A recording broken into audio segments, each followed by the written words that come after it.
iPhone or Android phone, May 2018. So here's the iPhone 10, product red 8 Plus, Galaxy S9, and Pixel 2 XL for the presenters of this video right here. But basically, I want to talk about is which is the better experience, which is the better phone like to go with, an iPhone or an Android phone, May 2018. Now, all these phones are my own, purchased with my own money. None of these companies sent any of these phones, so I'm giving you my real thoughts here, my real experience. And what's interesting is that Android phones have actually been doing something that I haven't seen in prior years, and that is the speed has been getting much better than years before in the Android space. So finally, Android phones are basically on par, if not faster sometimes, than iPhones, which is pretty new for 2018, and most of 2017 also showed this trend a little bit, but mostly late 2017 going into 2018, Android phones are now just as fast as iPhones. In addition to that, in the Android space, some manufacturers have come out with phones that feel quite premium, but don't cost but 1/5 the price of something like an iPhone 10. So this is a great year to buy a smartphone in 2018 if you already don't have one, or if you haven't upgraded in several years. Now is a good time because there's so many options in the Android space. Also, there's various options in the iPhone space more than ever before as well. Okay, so I want to speak on design. Well, we all know that the iPhone 10 has been a radical redesign for the iPhone, and based on Apple's latest earning calls, the hottest selling iPhone every week in the March quarter, I think we're going to see more of this design from Apple. Now, the iPhone 8 Plus trailing behind that iPhone 10 design definitely kept its, old design from the iPhone 6 series from years ago, and that doesn't seem to be bothering people too much, as many people, millions, are still buying the 8 and 8 Plus series. So, with that being said, Android definitely has caught up, I think, when it comes to design. Specifically, Samsung and Huawei devices are really killing it with their designs, and even some Chinese manufacturers like Xiaomi are doing some pretty nice designs these days. But the Pixel 2 XL, the pure Android experience, has a polarizing design, meaning that it's something that's very different from the norm, and a lot of people didn't like it. They call it ugly. Some people like the Panda. Personally, I really like the Pixel 2 XL's design because they didn't really copy anybody's design on the market. They kind of did their own thing, and I really applaud when a manufacturer does that. That doesn't mean I think it's the sexiest phone you can buy, but I do give them credit for not following the pack. However, when it comes to design, this has been Apple's strong suit for a long time, and I think if you're buying a phone in May 2018, the iPhone has the more consistent design language, meaning that if you go into an Apple store, most iPhones look very similar, sans the iPhone 10, but that's going to change this year when Apple comes out with more iPhone 10 style designed phones later in September. And over here, if you get an Android phone, whether you get a Samsung, you're going to look wildly different from a Google phone. You get a Google phone, it's going to look wildly different from an LG phone, and vice versa. Getting an Android phone, your design is specific to that, manufacturer, like Samsung. If you get a Samsung device, it'll look like most Samsung devices, but there's millions of Android phones out there that just look different. If you want a more cohesive, consistent experience, the design language on the iPhone is the way to go. So right here, I would call it a tie. It really comes down to personal preference, but for consistency, I give the slight edge to the iPhone. Next, I want to talk about software updates and why they still matter. Now, the iPhone gets so many software updates that it seems like you can never keep up. I didn't even download 11.3.1 for the 10 yet. I got it on the 8 Plus, but not on the 10. Android, especially on the Pixel, definitely gives you plenty of software updates. You will get them consistently, and Google doesn't mess around here on their Pixel device. But the Samsung Galaxy series devices, they give you a whole bunch of features out of the box, but you're not going to be seeing tons of software updates that frequently. As a matter of fact, you might not see a major update to the Galaxy S9 until later this year, like around the fall time. So it's crazy how many more software updates you get on a Pixel or on an iPhone device, but with Apple, all of your phones are updated. So definitely they have the edge there. And I don't think it's so much that they give you so much features. I think it's more that the customer just feels like they're being supported more. Like you gave them all that money to buy an iPhone, and you don't feel like they left you out to dry. You don't feel like they left you in the woods and didn't give you no software updates. You feel like they're still supporting something that you supported their company with by buying their phone. Whereas on Android, it can feel sometimes like Samsung doesn't care about the customer, or LG doesn't care about the customer. That might change with their Thin Q series. But with the Pixel, you don't have that experience. Google definitely cares about your Pixel, and you will be updated there. So I still have to give it overall in software to the iPhone due to updates.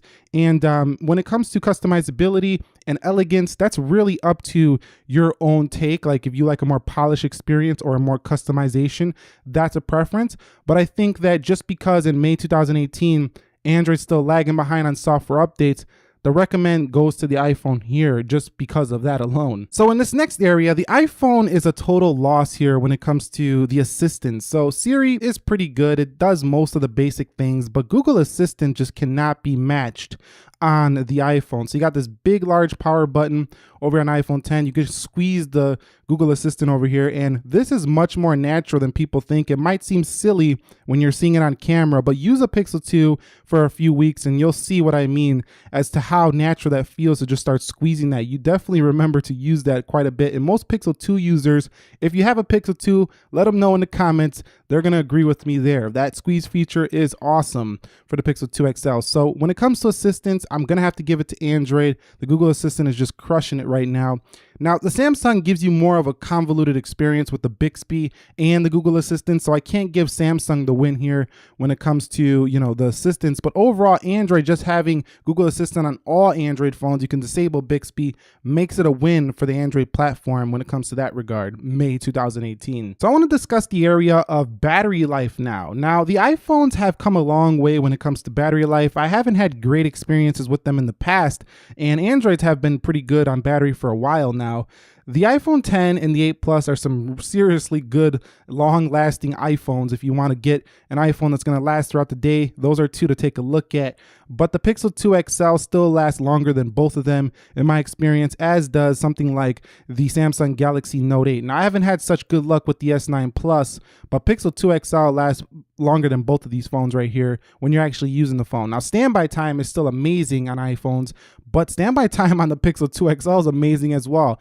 I actually went to bed the other day with 93% on the Pixel 2 XL, woke up and that thing was still on 93%. I never seen that on an Android phone. So if you want the best battery life on an Android phone, you should seriously consider the Pixel series because, Google's doing some stuff in the background to make sure that Pixel battery just lasts and lasts and lasts. And that's comes down to the optimization when you do get a pure Android device here.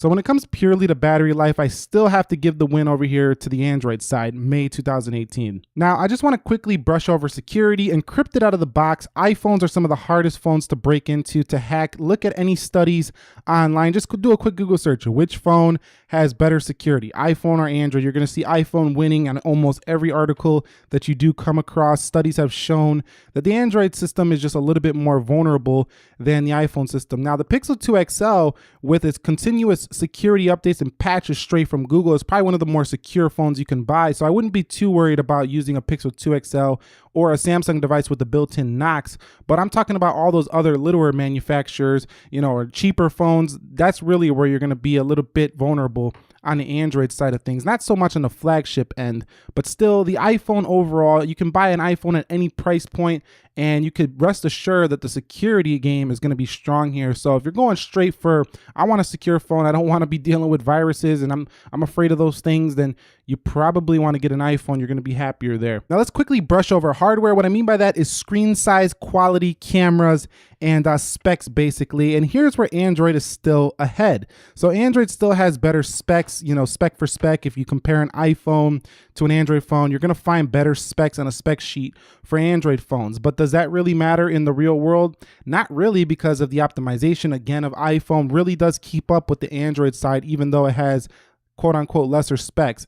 Sans the A11 Bionic. The A11 Bionic chip is better than pretty much any Android phone, but spec for spec, the iPhone 10 is definitely really caught up to Android phones. But an 8 Plus might seem inferior on paper. It's still really not, because the processing power is at MacBook level on the 8 Plus. And overall, I think if you're just looking for pure specs, of course, it's going to be the Android phone. It's going to offer you more features and specs in one package than an iPhone will. Let's quickly talk about resale value. Now, I just got this red iPhone 8 Plus due to the fact that I sold my white one. Now, when I sold my white iPhone 8 Plus, This thing sold in 20 minutes. That's how fast I sold and flipped this iPhone 8 Plus white that I had to get this red one, because I really do like the red color better, and I just basically swapped it out, sold the white one, got the red one. Now, basically, that goes to show you in 20 minutes how, in demand iPhones really are. I mean, these things are hot commodities even here in 2018, even though many people say the iPhone's getting lame, it's getting old,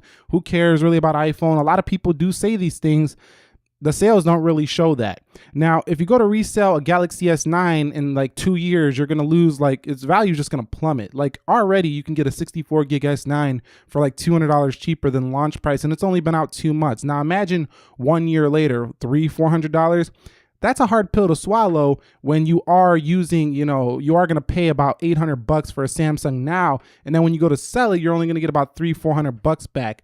That doesn't feel very good. Whereas when you buy an iPhone a year later, you can get $500-$600 back. You feel like, oh my God, I basically just sold the phone for the same price I bought it for. Well, I can get this new phone for not much more. So resale value, hands down to the iPhone in May 2018. So I want to talk about another category, ease of use. I think that the iPhone is still the easier phone to use. It's still, again, some people find Android easier to use depending if they're used to a certain platform, but I still think iPhone is easier to use than Android once you actually get into it and start using it. It's just a grid of icons. You go into settings, your settings are right there. There's nothing really to do. You just change your icons around, change your wallpaper, you're done. Use your phone. That's iPhone. Over here on the Android, you get into the system, you start using all these features, you're going to get lost in the settings menu on a Samsung device, guaranteed if you're a first-time Samsung user. Over here on the Pixel, things are a little more simple, but still it can get a little bit convoluted if you start downloading launchers, themes, things like that, which any Android phone can run. One easy win for the Android phone is cost of entry. I'm going to go back to this Honor 7X. You can get a premium feeling Android phone for 1/5 the price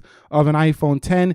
Also, you can get these other premium Android phones for still way less than an iPhone. So the cost of entry to get into the Android ecosystem and still getting great hardware is much lower than the iPhone, but keep in mind that resale value. So if you've been paying attention through this whole video, it's basically a 4-4 draw with one tie amongst all the areas we talked about. But I have to give the iPhone the win here in May 2018 for one critical aspect, and that is support. If you can go to any Apple store, you're likely going to get support on your iPhone if anything does go wrong. And that is one critical factor that I think every other Android manufacturer that is at least competing with Apple should take a look at. Specifically, I think Google needs it a lot because they're not really, selling a lot of phones right now. So it'd be nice if they got some stores out there that would really, push that forward. Samsung, again, they have stores, but just not too much in the US over here. And that would help them out a lot as well. But the support factor on iPhone is just crushing it right now. And for that reason, I do give the iPhone a slight edge over Android in May 2018. Now, I've done videos like this before, and this is always subject to change. This is just how I feel in May 2018. But this probably is not going to change for the foreseeable future, at least until later this year when we see what the Note 9 does. If Samsung can really beast on this notch game and come out with an all-screen, be the first to come out with an all-screen S10, that will be amazing. But until then, this is how I feel at this current point. I will give you another update maybe 6 months down the road on this same kind of topic here. And let me know if you guys enjoyed this video. And one bonus mention, iPhone seems to be the leader when it comes to the phone game right now. And here's why. Except for Samsung, who's anti-Apple basically, everybody seems to be copying, Apple's notch, and they think it's cool. Like, oh, OnePlus 6 is gonna drop the notch. Let's see how consumers respond to this. LG G7 Thin Q just announced this morning it's got a notch. P20 Pro has got a notch. So I do love the P20 Pro, but at the same time, Apple comes out with the notch like this kind of, trend-setting notch right here, and all these Android manufacturers follow. So it really shows who is the leader here in the smartphone market if you're looking up to this company to make your own phone. And that lack of innovation, that lack of ambition is very disappointing, considering that, Android phones in the past seemingly were always like pushing the boundaries when it comes to specs, hardware. Now a lot of them are looking at Apple and thinking that they can't design their own phone. So that's kind of disappointing, to be honest with you. If you found this video helpful, enjoying, entertaining, informing, do me a favor, click that like button for me. What do you think? iPhone or Android phone, May 2018? I'd love to hear from you. Turn on notifications so you don't miss any of my upcoming updates. Nick here, helping you to master your technology. Be sure to be well, and peace.